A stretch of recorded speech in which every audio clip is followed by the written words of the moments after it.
हाँ, तो mechanical students, ये चार्ल्स लॉ का वीडियो है, ध्यान से पढ़िएगा, ध्यान से सुनिएगा। चार्ल्स लॉ हमारा बोलता है for a given mass of a perfect gas volume is directly proportional to its temperature if pressure remains constant.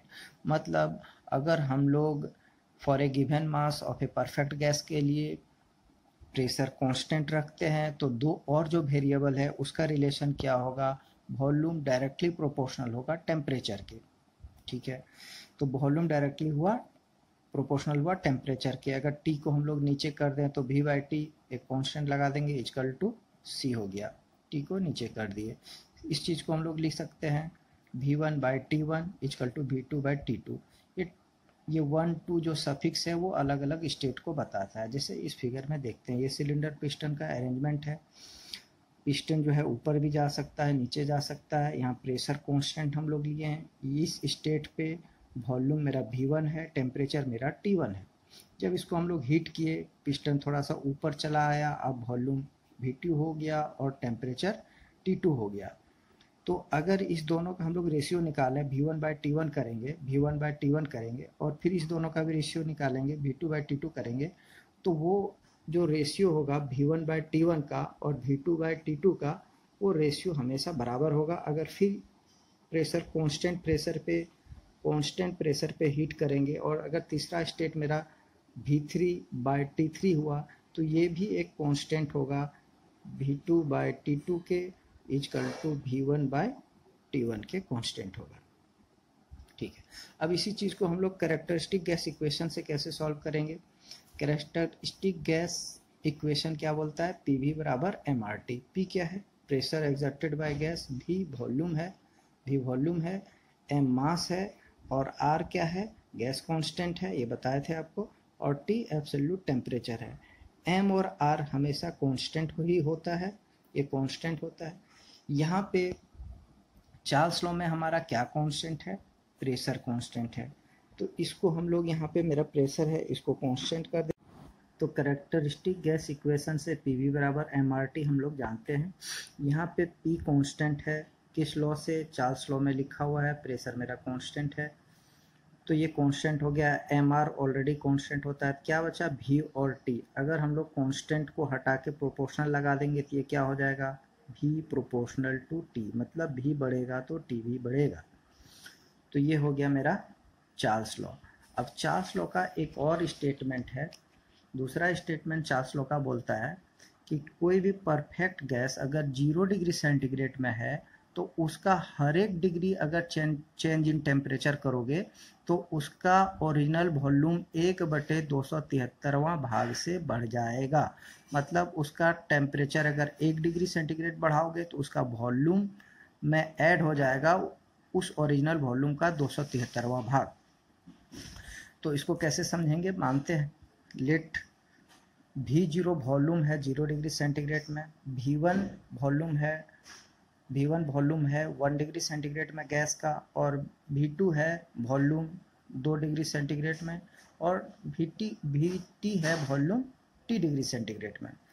तो V1 क्या होगा, मतलब V0 वॉल्यूम था ओरिजिनल वॉल्यूम, हम उसको थोड़ा हीट किए गैस को, तो अब हो गया V1।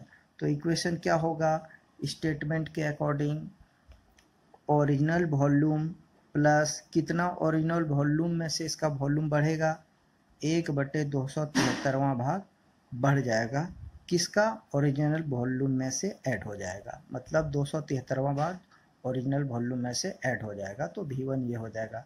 उसी तरह V2 क्या होगा, V2 होगा ओरिजिनल वॉल्यूम प्लस 1/273वां भाग प्लस 1/273वां भाग। दो बार हम क्यों लिखे हैं, क्योंकि 2 डिग्री सेंटीग्रेड यहाँ पे बढ़ा है।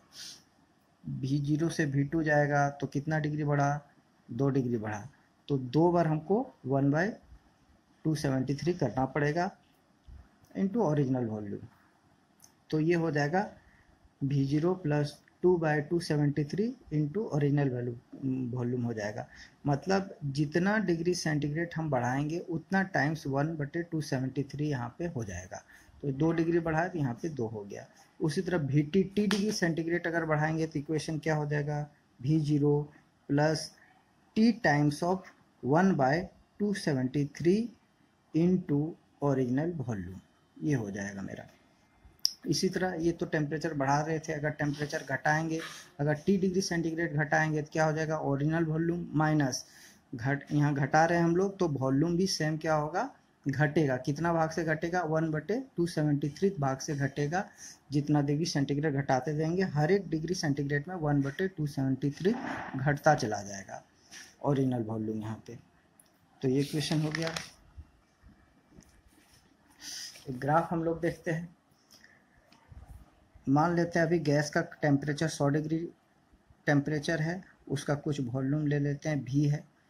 तो अगर इसको हीट करेंगे तो वो उसका वॉल्यूम बढ़ते चला जाएगा, बढ़ते चला जाएगा। ये एक स्ट्रेट लाइन है, क्योंकि वो स्ट्रेट लाइन का इक्वेशन था यहाँ पे। ये एक स्ट्रेट लाइन का इक्वेशन हमको मिलता है V प्रोपोर्शनल टू T, तो इसलिए यहाँ पे स्ट्रेट लाइन का ग्राफ प्लॉट होगा।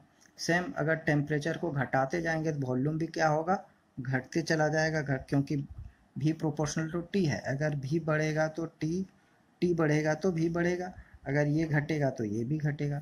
तो वॉल्यूम अब घटते चला जाएगा, क्योंकि टेम्परेचर घटते चला गया है, घटते चला गया, घटते चला गया। इस तरह घटते घटते क्या होगा, एक समय होगा कि उसका वॉल्यूम 0 हो जाएगा। कब, जब उसका टेम्परेचर 273 -273 डिग्री सेंटीग्रेड हो जाएगा।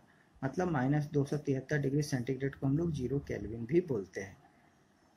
सेम चीज़ को हम लोग इस इक्वेशन से भी निकाल सकते हैं। ये जो निकाले VT वाला इक्वेशन, तो क्या हो जाएगा, VT ओरिजिनल वॉल्यूम कितना है मेरा, V0 माइनस, क्योंकि टेम्परेचर घटा रहे हैं करके, तो कितना घटा रहे हैं करके टेम्परेचर 273 डिग्री तक घटा दिए, कितना घटेगा ऑफ ओरिजिनल वॉल्यूम, ये दोनों कट जाएगा, VT बराबर हो गया 0।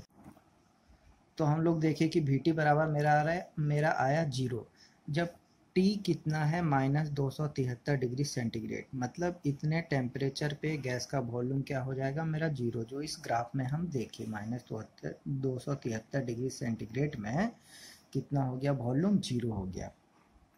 और -273 डिग्री सेंटीग्रेड को ही हम लोग बोलते हैं एब्सोल्यूट जीरो टेम्परेचर या 0 केल्विन बोलते हैं। लेकिन -273 डिग्री सेंटीग्रेड अचीव करना इम्पॉसिबल है, क्योंकि इतना टेम्परेचर आते आते हर गैस सॉलिडिफाई हो जाएगा, सॉलिड में कन्वर्ट हो जाएगा या फिर लिक्विडिफाई हो जाएगा। तो it is impossible to achieve. बस एक ये कैलकुलेशन है, या फिर ये समझ लीजिए कि ग्राफ में है, लेकिन ये एक कल्पना मात्र है कि -273 डिग्री टेम्परेचर पे गैस का वॉल्यूम 0 हो जाएगा। Okay, thank you. अब नेक्स्ट वीडियो